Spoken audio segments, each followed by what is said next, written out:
Hello, students and parents. This is Miss Williams from room 503. I just wanted to check in. Kiddos, I really miss you guys. Make sure that we're all staying healthy and safe, and we're helping mom and dad, grandma, grandpa at home. Now, if you hop onto Facebook, the Eastside Elementary page, Miss Dunlap and Miss Krogman have done a live stream. They've read a book to the kiddos entitled There Is Nothing to Do. There's a lot of different things that we can be doing right now. Don't forget your AMI work.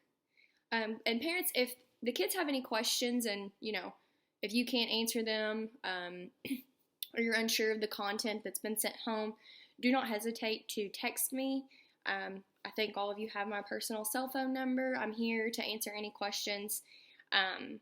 One thing that I did want to do since we're not in school, I have a couple of different books and I wanted to read and ask questions. This is not required, just something so, we're interacting just a little bit. The book is titled My Teacher.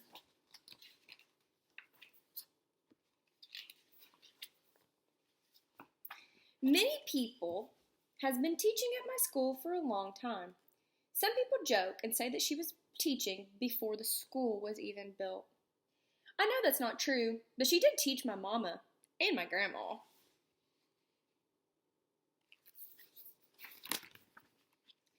Some people wonder why my teacher teaches in my school. She could have retired a long time ago. She could teach across town where the sun always shines. Maybe I know why she keeps teaching here.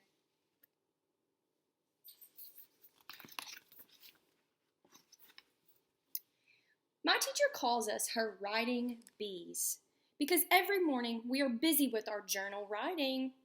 I love writing stories, especially about princesses who slay dragons to save the prince. My teacher says that I'm a good storyteller and that I should think about being an author when I grow up. My teacher loves for us to use our talents. Maybe that's why she keeps teaching.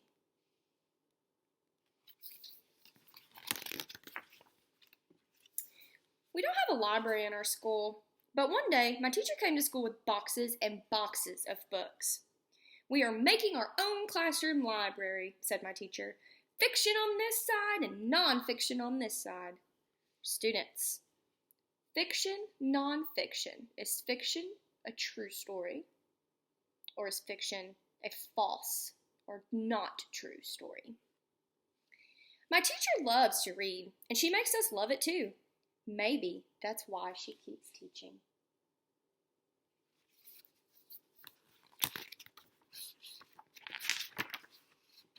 The next day, my teacher was reading us a story about fathers when my friend Erin started crying.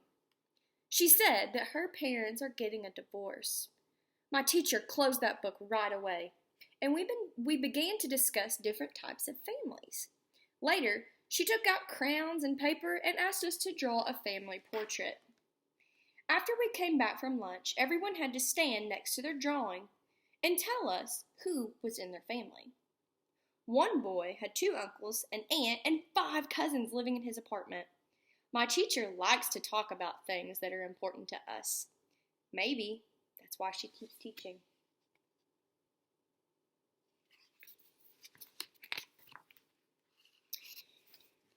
One day, my teacher read us a story about a jazz musician named Duke Ellington, which we all loved. Then she brought out her jazz records and an old record player. She taught us that there are different styles of jazz. She likes big band jazz the best because you can dance to it. In Harlem, there was a dance hall called the Savoy Ballroom, and they did a swing dance called the Linda Hop, said my teacher. I asked her if she could show us the Linda Hop, and we spent the day listening to jazz and dancing and dancing and dancing. Now, when I'm home, I listen to music on the radio. I can sometimes hear a little jazz in my favorite song, and that makes me smile.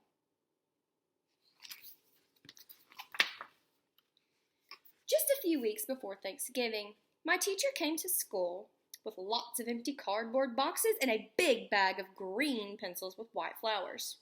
Everyone in our school donates food so we can fill up the boxes for people in our neighborhood. When I asked my teacher why, she said, "We don't always know what challenges others have at home. It is always important to help others in need."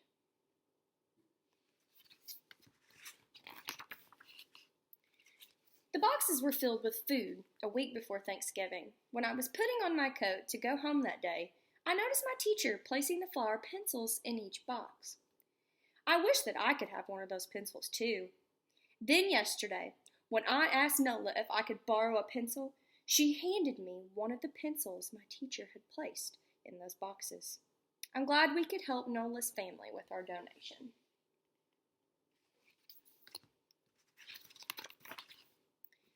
A couple of weeks ago, my teacher said, "Are you going to begin your first writing project? You are going to write a report and draw a picture of someone from the non-fiction section of our class library. We could choose anyone we liked, a famous artist, an author, an inventor, an astronaut, or even the President of the United States." I picked Langston Hughes. He was a great poet during the Harlem Renaissance. We did some research on the computer and used books from the public library. I was very surprised to find out that many of the poems Langston Hughes wrote were based on jazz.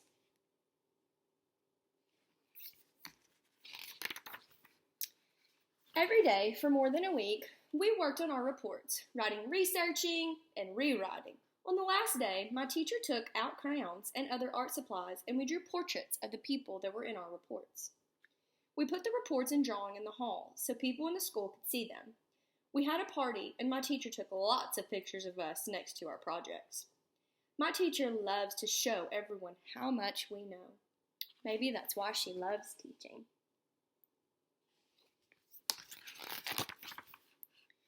If we finish all of our schoolwork and we have time before the bell rings, my teacher tells us stories about the kids that she once taught. There is the story of a city councilman, Mr. Marino. When Mr. Marino was in my class, he looked a mess.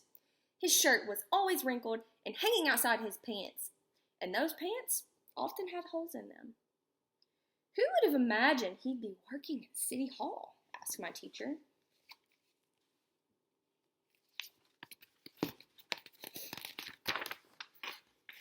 And then there are stories about Annette Williams, who complained about being sick every day. If she didn't have a headache, she had a tummy ache or a rash, my teacher says. She spent more time in the nurse's office than in class. When I visit her in the office, I call her Dr. Williams.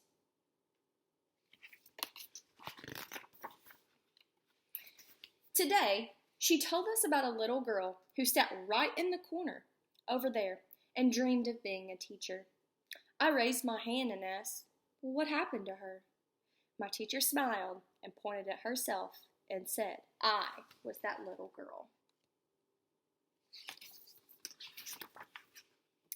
And then I asked, "So is that why you keep teaching? Because it was your dream?" And my teacher replied, "I teach because of every one of you. I just love teaching and being a part of your lives. I love helping to make your dreams come true.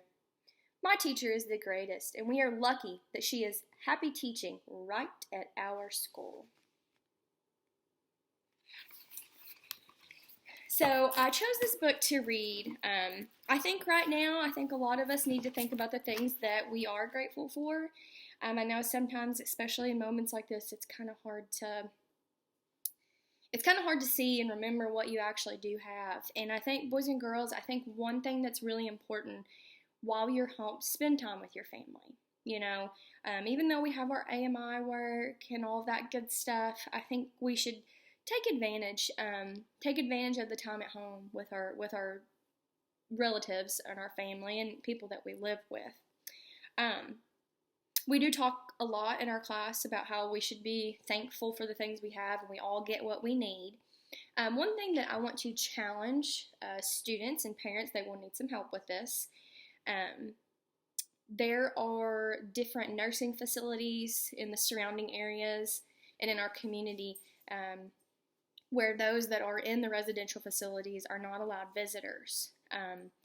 And I think that it would be an awesome thing for us to maybe write a card, draw something, write a poem, just a nice letter to let people know that we're thinking about them.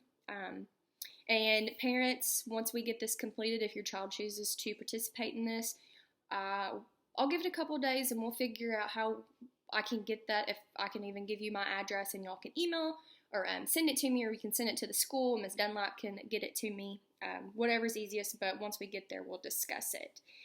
I do have a couple of questions. Students, why did the teacher stay at the school when she had other options? Okay, question number 2. How did the girl in the story know that her friend Nola had received a special Thanksgiving box from her teacher? And question number 3, what do you dream of becoming when you grow up? And how can your school help you achieve those dreams?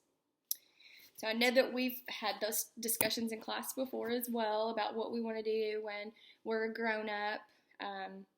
This is a good time, to talk to your family. Think about those things. I think that, when I was in 3rd, 5th grade, 2nd grade, 1st grade, I knew that I wanted to be a teacher.